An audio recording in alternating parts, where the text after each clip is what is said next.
Hello everyone, and welcome to the 12th installment of my commentary series. This time I will be discussing the topic of the UN's media. The UN consistently compares itself to the United States, however, the argument I'm going to present here should clearly show that the UN's media is more closely related to communism. So to make this comparison, I think it's vital to understand what communist media actually is. Communist media is normally government run. It limits or blocks criticisms of the government.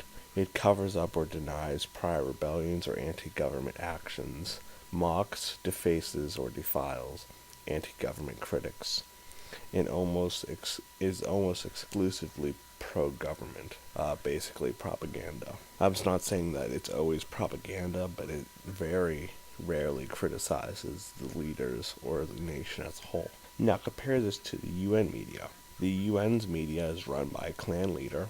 It limits or blocks media that is critical of the government via blacklist. It mocks and defaces critics of the UN. An example here would be them consistently referring to me as stalker antichrist, and I've heard reports from multiple people claiming that they believe I'm some 30-year-old person in my basement, creative. So once again, mocking critics of the UN, and it never actually criticizes the clan itself. So what exactly is UN media? UN media will be defined here as public media. This includes videos, conversations, text, or messages that are displayed on sites such as YouTube channels, the UN's official site, and various other sites which the UN's leadership or other members comment. Also, UN media could be conversations in which clan leaders talk to clan members. If you want a more extensive talk on this, I suggest you go to my commentary 3, Clan Relations. So let's tackle the major proposition here. The UN blacklist. It's fundamentally a list of people not to be contacted by UN members unless the UN member gets explicit permission from a leader of the UN, which is normally not granted. So the question then becomes, why are they so dangerous that they can't be contacted? What makes these blacklisted people such a threat to the UN? So in order to answer that, we need to look at who's on this list.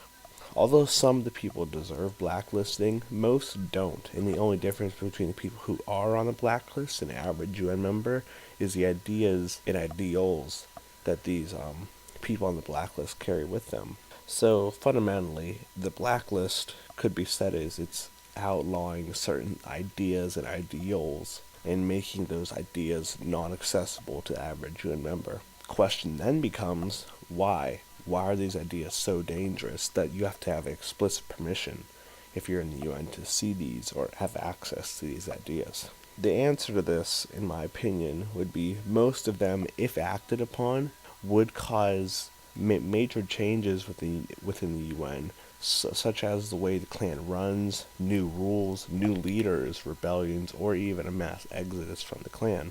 These ideas that are blacklisted fall in two major groups. There is the good, well argued, and well thought out ideas, and then there's the very dumb, idiotic ideas. An example of one of those would be the UN kills kittens. An example of the first good, well-argued idea would be something along the lines of there is corruption within the UN, then providing examples and proof that there is indeed corruption. In general, dumb ideas are followed by dumb people. Most intelligent people won't buy into the idea that the UN kills kittens unless there's significant proof that the UN kills kittens, because that's a really bizarre idea. As opposed to a good idea is normally followed by intelligent people. Intelligent people will value a good, well-argued idea and see it as logical and follow it. The question then becomes, what ideas are appearing on this blacklist, and what purposes blacklist serve? If the ideas on a blacklist are dumb and the UN members are dumb, then the blacklist is justified because it protects the average UN member. If the ideas on the blacklist are intelligent and well argued, the UN is blacklisting them so their leaders stay in power and no changes occur. So the question then becomes, are the UN leaders outlawing the blacklist because they fear their members are too dumb and they might fall for some dumb ideas, or are they fearing that the ideas listed would be bought into by their more intelligent members and lead to possible rebellions or change in leadership, new rules in the UN. So my question specifically to the UN leaders is, which one is true? Do you think your members are dumb and the blacklist serves to protect them, or that your members are intelligent and that you need the blacklist to preserve the current status within the UN? If the UN leadership is indeed outlawing these ideas in an effort to maintain power, this would again make it extremely comparable to a communist styles of media, which would outlaw certain outlet media sources in an effort to stop changes and keep the current leaders in power. Another thing that people on the blacklist have done to them by the UN is defacing and mocking within the UN. Why is this done? The UN normally claims this being innocent, having no real effect, but actually it does. Why? By publicly mocking and defacing people on the blacklist, it in essence depletes the respect for these blacklist members and creates a sort of anti-blacklist bias, as well as a very general hatred, even though most people have never met a blacklisted member. For example, if I were to join an average UN lobby, I could guarantee you 99% of the people in that lobby would have a decently rude remark to say to me, or be thinking decently rude things about me. So but my question is, have I ever met any of them before? Most likely not. So those ideas had to be instilled and encouraged by someone. Who would that be? The UN media, who runs that? Clan leaders. Right now on the screen you'll see a flow chart. This is a very basic visual aid, and although it may have some errors, it gets a general point across, which is why I made it. It took like 5 minutes, so bear with me here.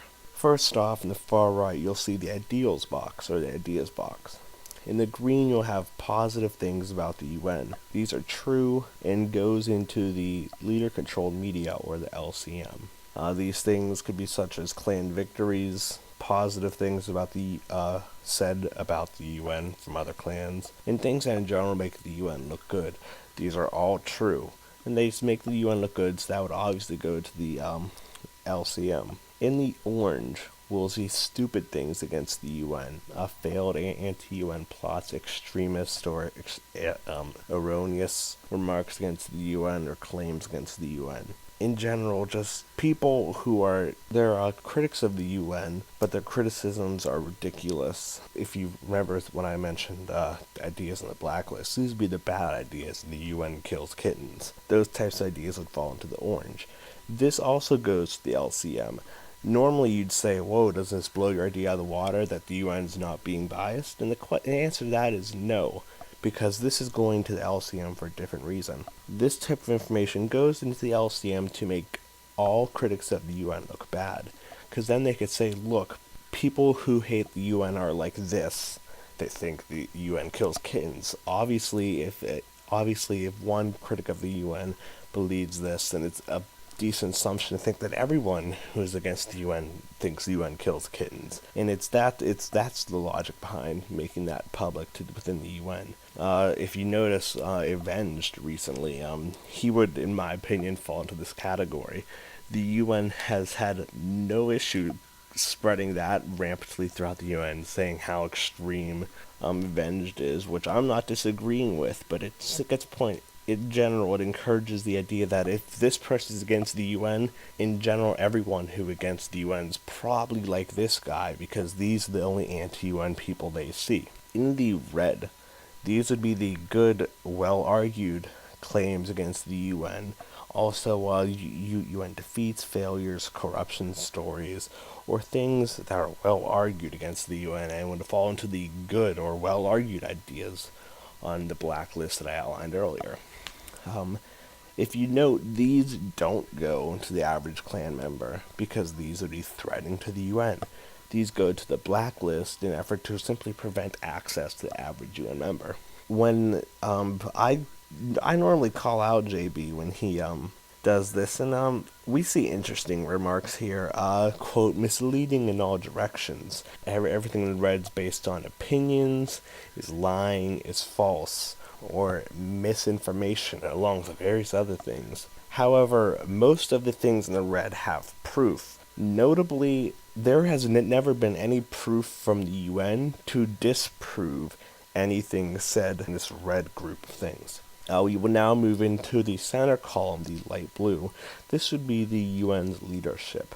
This includes the obvious leaders of the UN, Shadow Sniper and JB. This would also include any high-ranking officers in the UN or people holding positions of power. The UN leadership holds control over the blacklist, propaganda, and the LCM. Propaganda, although it's not as common as it was prior to the website of the UN, it's still there in a more passive manner, and I could go into that now, but it would take a lot more time. But things like that, once again, would be would kind of fall into the orange section there.